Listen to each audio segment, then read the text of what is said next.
Assalamualaikum warahmatullahi wabarakatuh. Good afternoon, class. How are you? I hope you're in a good condition. So today we are going to learn about recontext. First of all, let me introduce myself. My name is Desti Swastika. So let's go to the material. Today we are going to talk about recontext. Recontext, we learn about definition, type, function, and generic structure. First of all is definition.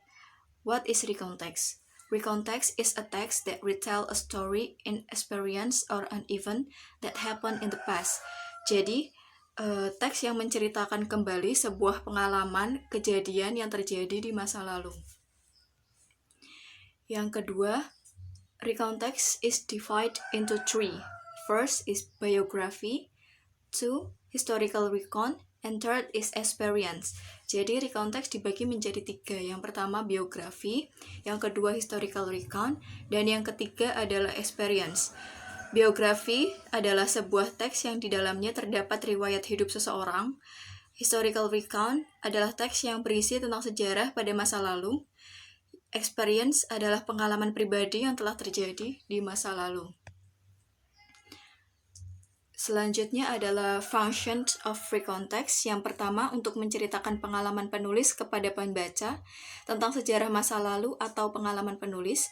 Yang kedua adalah untuk mengkronologikan sejarah.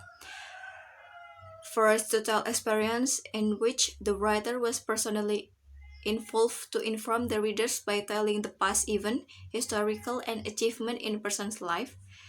And second is to chronological past event regarded as historical significant. Next is generic structure. The generic structure, the first one is orientations. It gives the readers the background information needed to understand the text, such as who was involved, where it happened, and when it happened. Di orientasi terdapat sebuah background umum atau informasi umum yang digunakan, yakni di mana kejadian terjadi dan kapan kejadian itu terjadi dan siapa saja yang terlibat pada masa itu. Yang kedua adalah event, a series of event ordered a chronological sequence. Yang dimaksud dengan event di sini adalah kejadian inti di mana pada masa lalu terjadi, di mana kejadian-kejadian tersebut, bagaimana kejadian tersebut terjadi. Yang ketiga adalah reorientation. Reorientation, a personal comment about the event or what happened in the end. Reorientasi ini adalah penutup atau sebuah komen yang diberikan kepada sebuah kejadian pada masa lalu. Reorientasi ini option, jadi bisa dipakai atau tidak bisa dipakai. Yang selanjutnya adalah language feature atau kebahasaan yang digunakan pada recontext. Yang pertama menggunakan simple past tense, past continuous tense, past perfect tense, and past perfect continuous tense. Yang kedua menggunakan using temporal sequence. Contohnya adalah pada Saturday, pada Monday, atau pada Sunday, pada Sabtu, Minggu, atau Senin.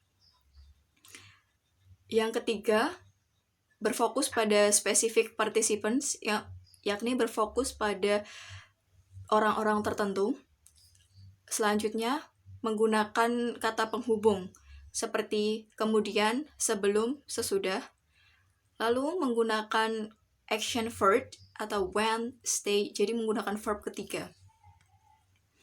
Contohnya di sini ada pengalaman pribadi penulis mengenai keterlambatannya. Last morning, dinner, my roommate woke up late and she had to go to campus when she wanted to take her motorcycle. In fact, she couldn't move it because there was some motorcycles that blocked up her motorcycle. She tried to move all the motorcycle so that her motorcycle could move from the garage, but she couldn't do it. Then she called Adele, who had the motorcycle which blocked it up. After that, Her friend who had the motorcycle helped her. Finally, she could move her motorcycle and rode it to go to campus. Pengalaman ini menceritakan tentang Dinar, seorang mahasiswi yang terlambat ke kampus dikarenakan motornya dihalang-halangi oleh motor lain di parkiran. Okay, so that's all what I can explain to you. Hope you understand what I say. Thanks for your attention. Wassalamualaikum warahmatullahi wabarakatuh.